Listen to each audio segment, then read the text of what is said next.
آداب، میں ہوں وسعت اللہ خان، میرے ساتھ ہیں زرار کھوڑو اور شاہزیب جیلانی۔ آج چوتھا دن ہے اور خلیج کے ارد گرد تباہی کا اور کنفیوژن کا رائتہ پھیلتا چلا جا رہا ہے۔ آج بھی لگاتار بمباری ہوئی۔ کل ڈونلڈ ٹرمپ نے کہا تھا کہ 4 سے 5 ہفتے میں کہانی ختم ہو جائے گی، ہمیں جو اچیو کرنا ہے ہم کر لیں گے، لیکن آج امریکن سینیٹرز سے ملاقات میں انہوں نے کہا کہ بھائی مجھے بھی حتمی اندازہ نہیں ہے کہ یہ کب تک چلے گا۔ تو اس لیول پہ یہ کنفیوژن چل رہا ہے۔ مرکزی تہران کے شہری علاقے اور سرکاری عمارات پہ مسلسل اسرائیلی امریکی میزائل اور بم گر رہے ہیں۔ اسرائیل نے وارننگ دی ہے، یہ شام کو وارننگ آئی ہے کہ تہران کا جو انڈسٹریل زون ہے اور پیام ایئرپورٹ کے ارد گرد کا جو علاقہ ہے وہ شہری خالی کر دیں۔ امریکہ اور اسرائیل نے قم شہر میں مجلس خبرگان کے دفتر کو بھی نشانہ بنایا ہے۔ مجلس خبرگان جو ہے وہ 80 رکنی ہوتی ہے اور یہ جو ملک کا سپریم لیڈر ہے اس کا انتخاب کرتی ہے۔ اس بارے میں مختلف متضاد اطلاعات مل رہے ہیں۔ کچھ اطلاعات میں دعویٰ کیا جا رہا ہے کہ یہاں کچھ ایکٹیویٹی تھی جس وقت بمباری ہوئی، جبکہ ایرانی میڈیا کہہ رہا ہے کہ حملے کے وقت یہ عمارت خالی تھی۔ اینی ویز 2-2.5 گھنٹے میں صورتحال واضح ہو جائے گی۔ جی، یہ چونکہ پچھلے چند گھنٹے کا واقعہ ہے، جو اس وقت رپورٹ ہو رہا ہے، اسرائیلی آفیشلز جو بتا رہے ہیں میڈیا کو، وہ کہہ رہے ہیں کہ یہاں پہ اس وقت انتخاب جاری تھا اگلے اعلیٰ رہنما کا، اور ہم نے اس کو جان بوجھ کے ٹارگٹ کیا ہے ڈسٹرب کرنے کے لیے، تاکہ ہم نہیں چاہتے کہ وہاں پہ ان کا نیم البدل سامنے آئے۔ اب چونکہ یہ بات ہو رہی ہے اس مجلس رہبری کی، تو ویری بریفلی ہمارے دیکھنے والوں کے لیے کہ ہم یہ جانتے ہیں کہ جب سے سپریم لیڈر کو انہوں نے اسیسنیٹ کیا تو اس کے بعد سے ملک کا نظام 3 رکنی ایک کونسل چلا رہی ہے، جس میں صدر ہیں مسعود پزشکیان، عدلیہ کے سربراہ ہیں غلام حسین محسنی، اور اس کے بعد جو تیسرے رکن جن کو شامل کیا تھا ابھی، جو فقہی بنیاد پہ سامنے آئے ہیں، جو ایکسپرٹ ہیں، وہ ہیں علی رضا عرافی، اور ابھی زیادہ خیال یہ تھا کہ ان کا ہی انتخاب ہونے جا رہا تھا۔ تو اب وہ اس وقت جو ہیں وہ جو شورا نگہبان ہے اس کے وہ رکن بنائے گئے تھے خامنئی صاحب کی طرف سے 2019 میں، پھر 24 میں نائب چیئرمین ہو گئے، اور ابھی اگر یہ بات صحیح ہے کہ وہاں پہ الیکشن ہو رہا تھا، ووٹنگ ہو رہی تھی، اور ایک جو بھی ان کا پروسیس ہے الیکشن کرنے کا، اس کو انہوں نے اسرائیلیوں نے ڈسٹرب کیا ہے، تو اب یہ دیکھنا ہوگا کہ وہاں پہ کیجولٹیز کیا ہیں، ورنہ یہ بھی آپ کے ان کے ملک کی جو کریم ہے، پولیٹیکل کریم ہے، یہ اس کو انہوں نے ٹارگٹ کیا۔ اچھا، یہ بھی خبریں گردش کر رہی ہیں کہ ایرانین میڈیا کہہ رہے ہیں کہ بلڈنگ خالی تھی، اور مجھے بہت حیرت ہوگی، مجھے اتنی زیادہ حیرت اس حملے پہ نہیں ہوگی بلکہ اس پہ ہوگی کہ جس طرح کے حالات ہیں اس بلڈنگ میں اجلاس ہو رہا تھا جس کے بارے میں ساری دنیا جانتی ہے کہ یہ مجلس خبرگان کا ہیڈ کوارٹر ہے۔ تو بہرحال سچویشن کچھ گھنٹے میں کلیئر ہو جائے گی۔ اصفہان میں جوہری تنصیبات کے ارد گرد بمباری کی بھی اطلاعات ہیں، اور ایران میں 3 روز کے دوران ہلاک شدگان کی تعداد اب 790 تک پہنچ گئی ہے۔ مناپ قصبے میں پہلے ہی دن ایک اسکول پہ جو بمباری ہوئی تھی اس میں 165 بچیاں شہید ہوئی تھیں، ان کی اجتماعی نماز جنازہ میں ہزاروں شہریوں نے شرکت کی ہے۔ اقوام متحدہ کے انسانی حقوق کمشنر واکر ٹرک نے کہا ہے کہ اس المیہ کی غیر جانبدارانہ تحقیق ہونی چاہیے۔ تل ابیب پہ جو میزائلی حملے ہوئے ہیں ایران کے، اس میں 12 افراد کے زخمی ہونے کی اطلاع ہے، اور جو اس سے بھی زیادہ جو آج کے دن میں ہوا ہے کہ پہلی بار سعودی دارالحکومت ریاض اس پہ اٹیک ہوا ہے۔ امریکی سفارت خانہ جو ہے وہاں ڈرون حملے ہوئے ہیں اور آگ لگ گئی ہے، وہاں کھڑی ہوئی کئی گاڑیاں جو ہیں وہ بھی تباہ ہو گئی ہیں، جبکہ عمان جو ثالثی کروا رہا تھا ایران اور امریکہ کے درمیان وہ بھی زد میں آیا ہے۔ عمان کی بندرگاہ دقام پہ بھی آج ڈرون حملہ ہوا ہے۔ بین الاقوامی جوہری توانائی ایجنسی IAEA کا کہنا ہے کہ اس بات کا کوئی تازہ ٹیکنیکل ثبوت نہیں مل رہا کہ ایران اپنے جوہری پروگرام کو آگے بڑھا رہا تھا۔ 2 روز قبل امریکی محکمہ دفاع پینٹاگون نے بھی کانگریس کے سامنے کم و بیش یہی بات کی تھی کہ امریکی سرزمین کو ایران سے فوری طور پہ کوئی عسکری خطرہ نہیں ہے، مگر طاقت کی سب سے خوبصورت بات یہ ہوتی ہے کہ طاقت ہی سب سے بڑی دلیل ہوتی ہے۔ جی بالکل۔ ایک آج بہت بڑا نماز جنازہ بھی ہوا ان لڑکیوں کے لیے، ان گرل اسٹوڈنٹس کے لیے جو امریکن اور اسرائیلی بمباری میں شہید ہوئی تھی۔ 150 سے زائد اس کے مناظر بھی ہیں ہمارے پاس، اگر وہ اسکرین پر چلے۔ یہ جو آپ ابھی بات کر رہے تھے وسعت کہ جوہری ہتھیار کے بہانے پر یہ حملہ کیا گیا، کئی بہانے کیے گئے، رائٹ۔ ایک کہ آپ کے پاس جوہری ہتھیار نہیں ہونے رہے، انہوں نے کہا کہ بالکل ٹھیک ہے۔ پھر بات آئی میزائلز پر، پھر آتے ہیں کہ نہیں ہم نے آپ کی پوری فلیٹ تباہ کرنی ہے، نہیں ہم نے رجیم چینج کرنا ہے، رائٹ۔ کئی ورژنز دیے گئے ہیں۔ آج مارکو روبیو جو سیکریٹری آف اسٹیٹ ہیں امریکہ کے، ان سے بھی یہ سوال پوچھا گیا، اس نے کہا کہ یار ہاں کئی لوگ ہمارے سے یہ سوال پوچھتے ہیں کہ آخرکار آپ نے یہ جنگ کیوں کی، تو غلطی سے بھائی نے سچ بول دیا۔ We knew that there was going to be an Israeli action. We knew that that would precipitate an attack against American forces. And we knew that if we didn't preemptively go after them before they launched those attacks, we would suffer higher casualties and perhaps even higher those killed. صحیح تو کہہ رہے ہیں، کچھ سمجھ آئی؟ بھائی کہہ رہے ہیں کہ ہمیں پتا تھا کہ یار اسرائیل نے تو حملہ کرنا ہی کرنا ہے۔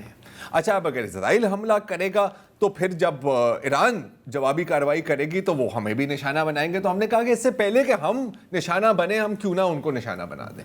یہ لاجک ہے۔ اچھا اب اس سے امریکہ میں ایک سوال پوچھا جا رہا ہے، بڑا معصومانہ سوال پوچھا جا رہا ہے کہ کیا اس کا مطلب ہے کہ ہم جب جنگ لڑتے ہیں تو ہم اپنے مفادات کے لیے نہیں بلکہ اسرائیل کے مفادات کے لیے لڑتے ہیں؟ کیا معاملات یہاں تک پہنچ گئے ہیں؟ جیسے کہ ڈیموکریٹک یو ایس سینیٹر جو ہیں مارک وارنر صاحب، اور بہت یہ ہائی پاورڈ سینیٹر ہیں، گینگ آف 8 اور جو اہم کمیٹیاں ہیں ان میں یہ بیٹھتے ہیں، انہوں نے بھی تقریباً بڑے ایک معصومانہ انداز میں یہی سوال پوچھا۔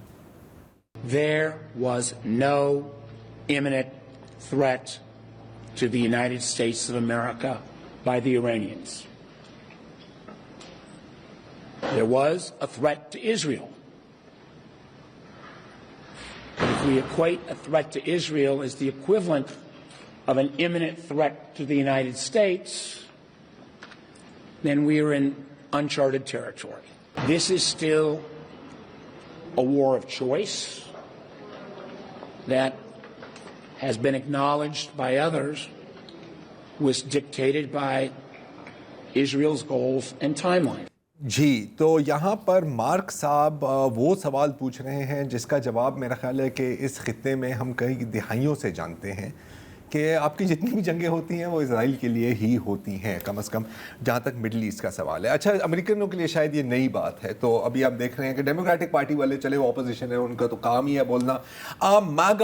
ماگا جو کٹر ماگا ہے وہاں سے بھی آوازیں اٹھ رہی ہیں۔ ماضی میں ٹکر کارلسن نے تو ابھی کھل کے کہا ہے کہ یار یہ جنگ صرف اس لیے ہوئی ہے کیونکہ اسرائیل یہ جنگ چاہتا تھا۔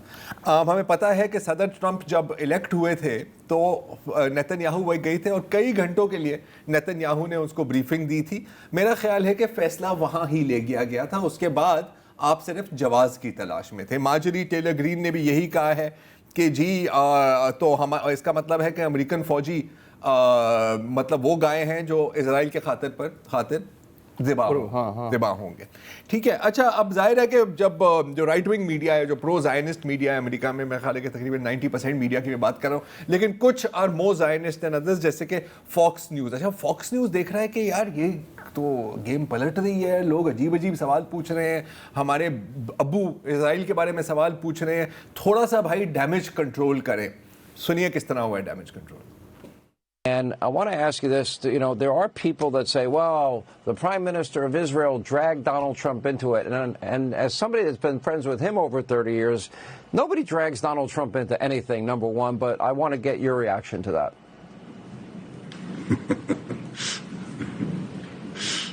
Well, you're right. I mean, that's ridiculous. Donald Trump is the strongest leader in the world. He does what he thinks is right for America. He does also what he thinks is right for future generations. And frankly, we're partners in that effort because I've devoted my life to securing the life of the one and only Jewish state. And believe me, it's been a struggle. It's been a struggle. تو آپ نے دیکھا بھائی کی ہنسی کیا دل سے نکلی کیا پاگل ہو گئے ہو, میں کون ہوتا ہوں ڈونلڈ ٹرمپ کو سکھانے کے لیے, وہ تو اتنا تکڑا بندہ ہے.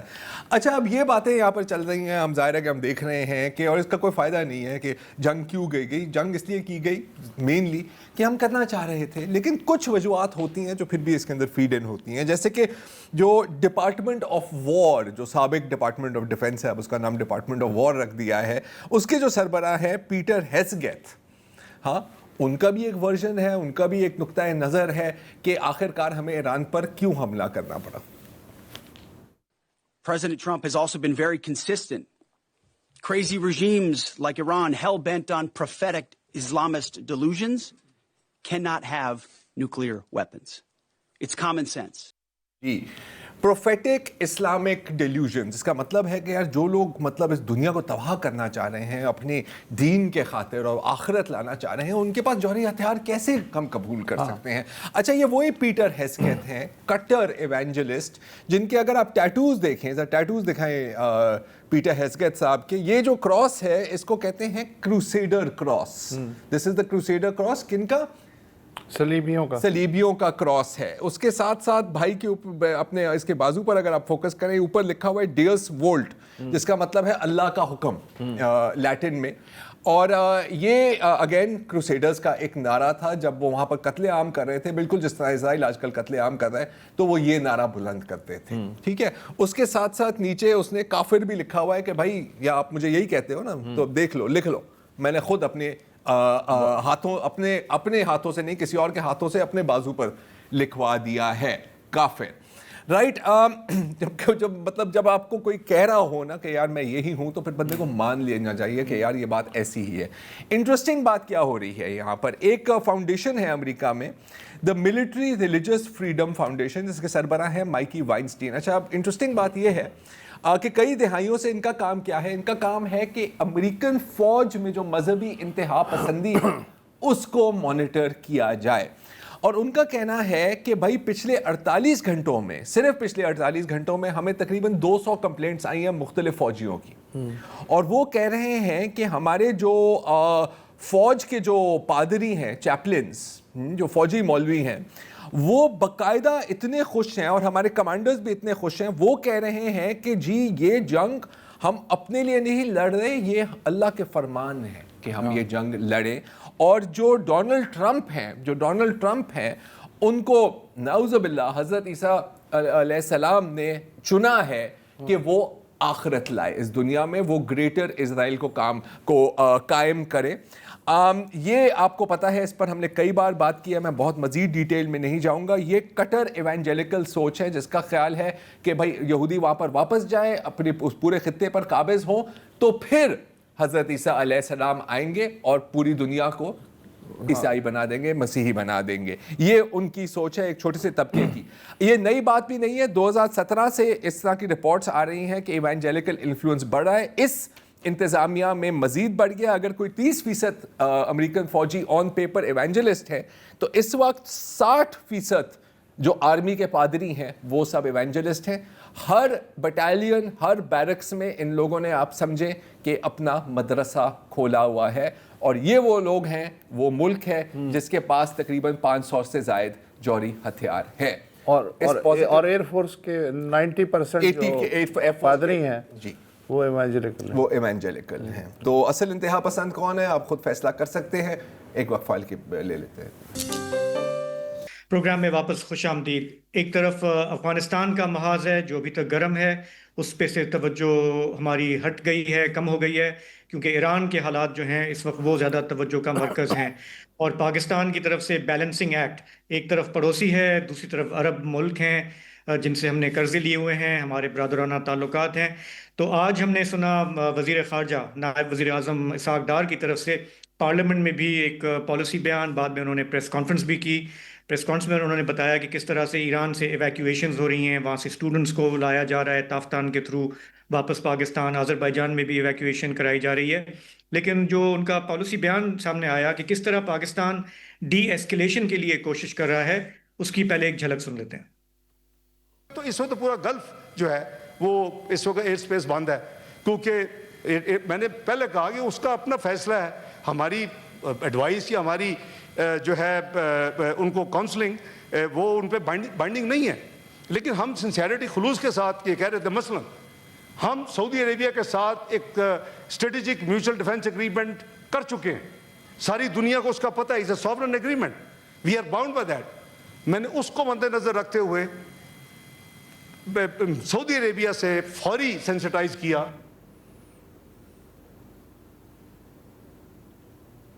اچھا، تو اب یہ وسعت اور زرار آپ نے سنا، اس میں وہ کہہ رہے تھے کہ ہم نے جس طرح سے بات کی ہے ایران سے بھی سعودی عرب سے، تو ان کا دعویٰ یہ تھا کہ ہمیں ایران کی جو اسٹرائکس ہیں سعودی عرب پہ وہ نسبتاً کم نظر آتی ہیں because of this understanding and meditation.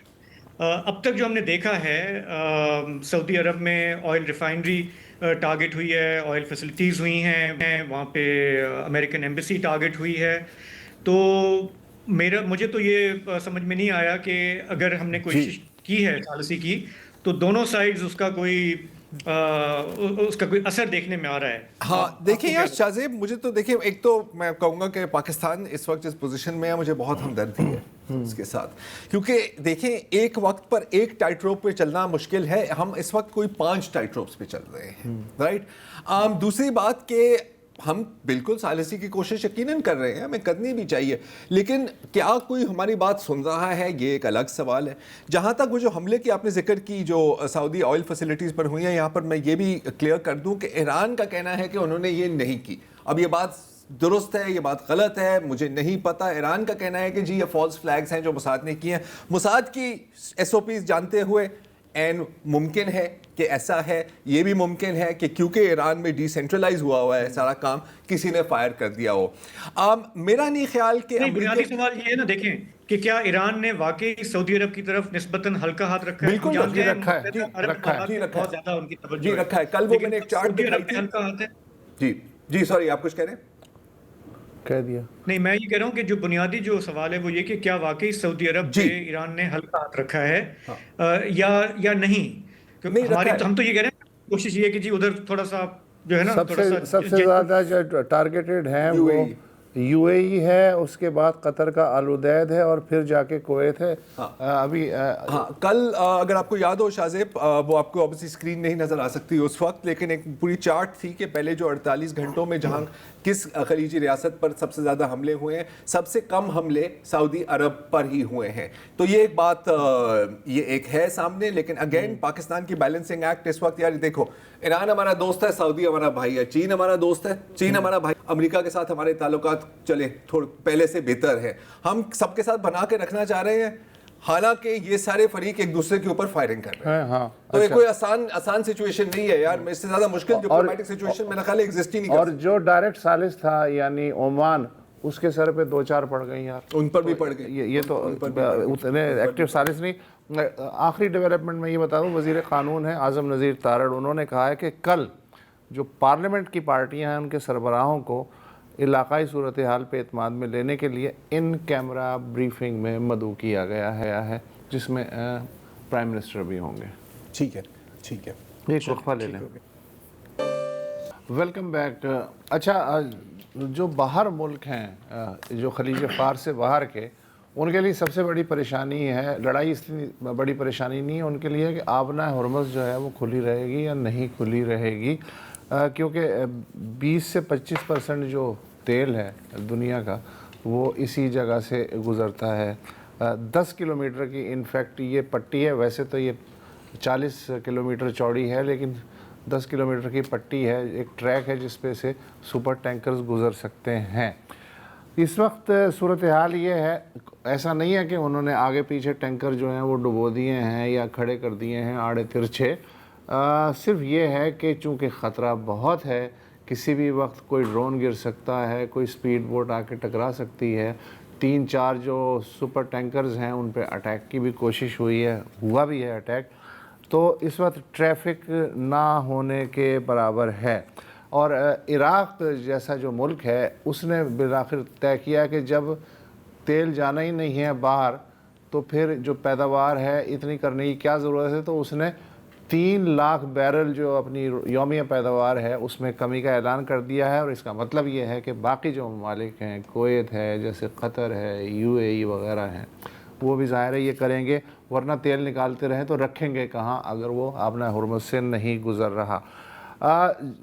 یہ جو تیل ہے بنیادی طور پہ اس کے 3 بڑے گاہک ہیں، جاپان، چائنا اور انڈیا۔ جاپان کے پاس 254 دن کے لیے تیل کے ذخائر ہیں، جو اسٹریٹجک ریزروائر جنہیں ہم کہتے ہیں۔ تیل کا ایک قطرہ بھی نہ آئے تو 254 دن جاپان نکال سکتا ہے۔ چین کے پاس 104 دن کے ذخائر ہیں، بھارت کے پاس 40 تا 45 دن کی گنجائش ہے، اور ہمارے ہاں اوگرا کہتا ہے کہ 28 دن کی ملکی ضروریات کا پیٹرول اور ڈیزل موجود ہے، جبکہ 2 پیٹرولیم کارگوز جو ہیں وہ ہرمز کی ناکہ بندی کے سبب کہیں اٹکے ہوئے ہیں۔ فرحان محمود صاحب اس وقت ہمارے ساتھ موجود ہیں، آئل اینڈ انرجی سیکٹر کے خاصے تجربے کار دگج ہیں۔ فرحان محمود صاحب، یہ جو میں نے مثالیں دیں جاپان کی، چائنا کی، انڈیا کی، یہ تو شاید کچھ نکال لیں 2-4 مہینے، ہمارے جو ریزرو ہیں وہ 28 دن کی گنجائش ہے، تو ہم کیا کریں؟ ہمیں ہمارے ہاتھ پاؤں پھولنے چاہیے یا نہیں؟ بالکل آپ صحیح کہہ رہے ہیں، اور آپ کی بالکل یہ جو پروگرام ہے یہ بہت امپورٹنٹ ہے اس ٹائم پہ، جبکہ پاکستان کا جو 80% ہم آئل انرجی جو ہے وہ امپورٹ کرتے ہیں، اور اس 80 میں سے تقریباً 70% جو ہے وہ آلموسٹ اسی مڈل ایسٹرن ریجن سے آتا ہے۔ تو ایک تو یہ ہے۔ دوسری آپ نے کہا کہ بالکل آئل مارکیٹنگ کمپنیز اگر ہم دیکھیں تو اس مہینے کے لیے تو آئل ہوگا پاکستان کے لیے، کیونکہ 25 سے 26 دن کی ان کو انوینٹری رکھتے ہیں، لیکن جہاں تک ریفائنریز کی بات ہوتی ہے وہ ان کی اسٹوریج تھوڑی کم ہوتی ہے، وہ لگ بھگ کچھ 7-8 دن کے لیے ہوتی ہے، تو کیونکہ وہ اگر آج بنائیں گے تو پھر پروڈکٹ اویلیبل ہوگا ان کا۔ تو یہ تو سچویشن ہے بالکل ہے کہ مارچ کے مہینے تک تو ہم میرے خیال میں ٹھیک ہے۔ اگر یہ کانفلکٹ جو ہے یہ پرولونگ کرتا ہے تو اپریل میں پرابلم پاکستان کو آئل سپلائی کے حوالے سے ہو سکتی ہے، اور کافی حد تک ہو سکتی ہے۔ اچھا، اب آئل سپلائی کی پرابلم کا ظاہر ہے کہ یہ نہیں مطلب صرف کہ پیٹرول کی کمی ہوگی، ہماری پاور جنریشن بھی تو بری طرح سے افیکٹ ہو سکتی ہے نا۔ تو اگر اللہ ایسا نہ کرے کہ یہ جنگ اس وقت تک چلے، لیکن ظاہر ہے کہ ایک پاسبلٹی تو ہے، what should the people of Pakistan be prepared for اگر یہ جنگ اپریل تک بھی چلتی رہے؟ جی دیکھیں، اس کے 2 پہلو ہیں۔ ہماری امپورٹ میں اگر ہم گیس دیکھیں تو ہم 20% امپورٹ کرتے ہیں گیس، جس کو ہم LNG کہتے ہیں، یہ بھی قطر سے آتی ہے، اور یہ جو 20% گیس ہے یہ 2 سیکٹرز کو دی جاتی ہے، ایک فرٹیلائزر کو دی جاتی ہے اور ایک پاور سیکٹر کو دی جاتی ہے۔ فرٹیلائزر سیکٹر تو پھر بھی چل پڑے گا کیونکہ اس کے پاس یوریا انوینٹری اس حد تک یہ ہے کہ 2 مہینے گزار لے رہے ہیں، لیکن پاور سیکٹر میں امیڈیٹ ہوگا مسئلہ، لیکن کول اس کو بیلنس آؤٹ کر لے گا، کیونکہ ابھی کول کے پلانٹ اتنے نہیں چل رہے، کیونکہ LNG سے ہمارے معاہدے ہوئے ہیں تو ہمیں LNG لینی پڑتی ہے، تو کول اس کو سبسائڈ کر دے گا۔ تو پاور سیکٹر یا فرٹیلائزر انڈسٹری کے حوالے سے گیس کے معاملات تو ٹھیک ہے، وہ ان میں کوئی پریشانی نہیں ہے، لیکن جو ہمارا آئل سیکٹر ہے وہ بہت بڑا مسئلہ ہے۔ ہماری جو ٹرانسپورٹیشن ہے وہ 80% آئل پہ ہے، اور ہمارا جو سروسز سیکٹر ہے جو کہ 50-55% کے قریب GDP کا ہے، اور وہ مین ریلائی کرتا ہے ہماری آئل کے اوپر، وہاں ایک ہو سکتی ہے کہ GDP کے نمبر سروسز پہ، مینوفیکچرنگ سائڈ پہ سلو ڈاؤن، ایگریکلچرل پروڈیوس ہوتا ہے اس کو سپلائی کرنا پڑتا ہے، تو وہاں پہ ایک پرابلم آ سکتی ہے۔ اس کے علاوہ جو پرائز کے بات کی، ابھی جو میں کافی لوگوں سے بات بھی کر رہا تھا کہ تو پرابلم سے یہ کہ کروڈ تو آپ کو ابھی عرب لائٹ کوئی 74-75 تک دکھ رہا ہے، جو کہ 15% کے قریب ان ٹوٹیلٹی ہے، لیکن اگر پچھلے دنوں میں دیکھیں تو 6-7% بڑھا ہے، لیکن جو پروڈکٹ مارکیٹ ہے وہ بہت زیادہ خراب ہوئی ہے، اور اس میں تو لگ رہا ہے کہ بہت اسپریڈ بڑھ گئے پیٹرول اور ڈیزل کے، اور شارٹیج بھی ہے، وہ پھر پاکستان کو کافی ہٹ کر سکتی ہے کہ اگلے آنے جو دن ہے جس میں ہم اگلے فورٹ نائٹ میں دیکھیں گے تو ایک بہت بڑا جمپ آ سکتا ہے، اور ہمارے مطابق تو یہ 25 سے 30 روپے پر لیٹر کا ایک اضافہ آ سکتا ہے، 25 سے 30 روپے فی لیٹر کا اضافہ۔ اور اس میں میں یہ بھی اس میں شامل کروں کہ آج میں پڑھا تھا کہ پاکستان حکومت نے ویسے کہہ دیا ہے کہ بھائی اگر کوئی ایسی شوق آتی ہے اور کوئی ایسی انکریز ہوتی ہے تو آپ یہ نہ سمجھیں کہ کوئی سبسڈی ہوگی, یہ ڈائریکٹ آپ کی جیب سے ہی نکلے گا, وچ آئی تھنک اب ظاہر ہے کہ ہم بھی ہٹ ہوں گے, آپ بھی ہٹ ہوں گے, پوری عوام ہٹ ہوگی. لیکن اگر اکنامک پالیسی کی ہم بات کریں سر جی, تو کیا حکومت کو آپ کی نظر میں رسپانسبل کام ہوگا سبسڈی دینا, یا بس یہ عوام سے ہی نکلنا چاہیے؟ جی دیکھیں, یہ تو اب دیکھتے ہیں کہ پرولونگ کتنا کرتا ہے. اگر تو یہ پاس آن کرتے ہیں, کیونکہ آئی ایم ایف بھی یہی کہتا ہے کہ جی آپ اپنی جیب سے نہ دیں اور اس کو پاس آن کریں, وہ تو ہمیں لگتا ہے کہ پاس آن ہوگا. اگر ہم ویسے دیکھیں تو پیٹرولیم لیوی آلریڈی حکومت ہم سے لیتی ہے 75 روپے فی لیٹر اور سے لے کر 85 روپے فی لیٹر تک ڈیزل اور پیٹرول پہ. تو یہ ہے کہ اس کو کم کرنا مجھے نہیں لگتا, کیونکہ حکومت کے ریونیو آلریڈی میٹ نہیں ہو رہے ہیں, ہم پیچھے اس میں. تو ہمیں نہیں لگتا کہ اپنا پیٹرولیم لیوی جو ہے یہ حکومت کم کرے گی, یہ پاس آن ہی ہوگا. اور اگر واپس آ جاتی ہے پرائسز تو پھر ہو سکتا ہے کہ پھر وہ آگے جاتے دنوں میں کچھ ریورٹ ہو, لیکن ابھی فی الحال جو ہے یہ مجھے لگتا ہے کڑوا گھوٹ پینا پڑے گا. ابھی it is up in the year. آخری سوال سر, کہ کل رات سے نا مجھے کوئی 50,000 واٹس ایپ میسیجز آئے ہیں کہ یار جلدی جلدی پیٹرول پمپ پہنچیں, اپنی گاڑی کی ٹینکی بھروا دیں, کل کا کچھ نہیں پتا.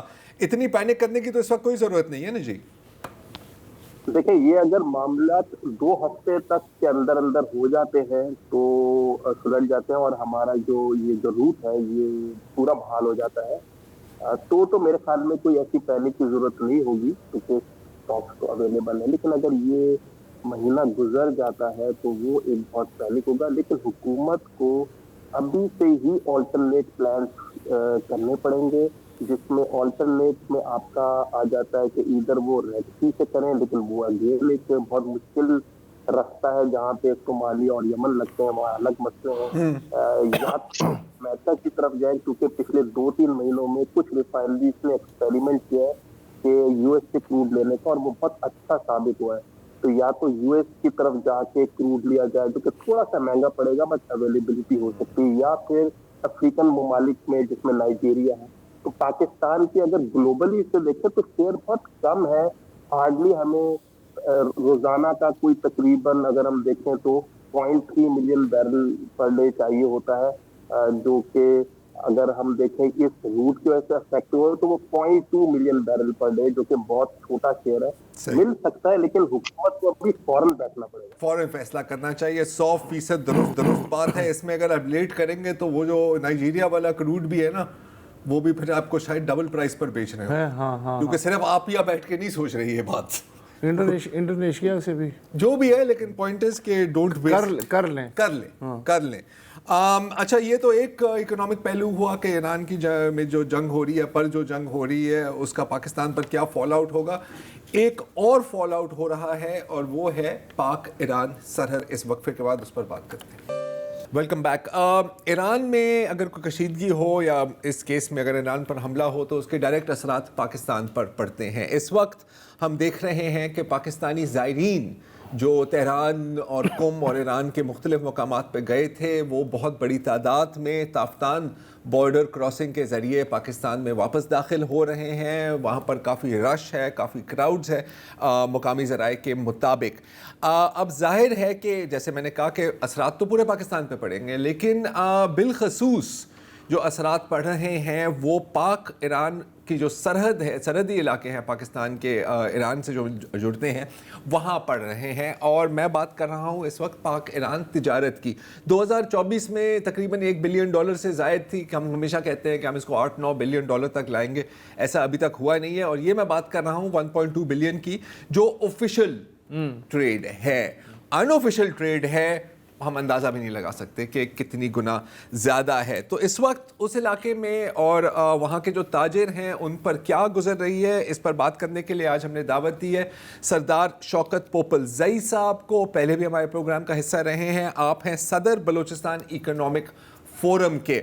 پوپل زئی صاحب, ویلکم بیک ٹو دا شو. آپ ہمیں کیا بتا سکتے ہیں, آفیشیل ٹریڈ کا کیا حال ہے اور ان آفیشیل یا جس کو ہم پیار سے اسمگلنگ بولتے ہیں اس کا کیا بن رہا ہے ان علاقوں میں؟ جی بسم اللہ الرحمن الرحیم.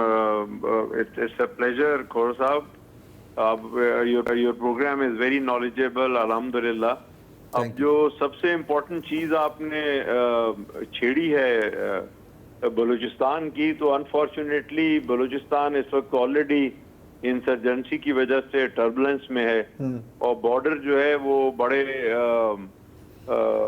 ہائی لائٹ ہوتا ہے اس کو, اور border is under very high lighted surveillance. تو آلریڈی جو ایلیگل ٹریڈ بھی تھا وہ بھی ذرا تھوڑا اراؤنڈ 25% کم ہو گیا تھا. جیسے آپ نے 1.2 بلین ٹریڈ کا بتایا ہے, وہ بھی وقتاً فوقتاً جیسے بھی انسرجنسی کی ہائپ کریٹ ہوتی ہے تو گورنمنٹ راداری بند کر دیتی ہے. راداری از a system where you don't require a passport, اور آپ پرمیشن بھی جا سکتے ہیں اور اس کے اندر آنا جانا ان کا چلتا ہے. وہ اب تو 3-4 دن سے بالکل بہت سختی سے بند کر دیے, اور اب زائرین زیادہ انورڈ آ رہے ہیں, اسٹوڈنٹ ہیں وہ آ رہے ہیں, یا کچھ لوگ ویسے ہی گئے ہوئے تھے. اب آپ کو پتہ ہی ہے ہمارا ویسٹ جو ہے بلوچستان پاکستان کا, یہ دونوں طرف وہ سملر فیملیز ہیں اور ان کا آنا جانا لگا رہتا ہے. ٹریڈ تو ایک یعنی نیسیسٹی ہے, وہ تو چلتی رہتی ہے. اب جو ٹریڈ چلتا ہے وہ تو چلتا ہی فیول پہ ہے.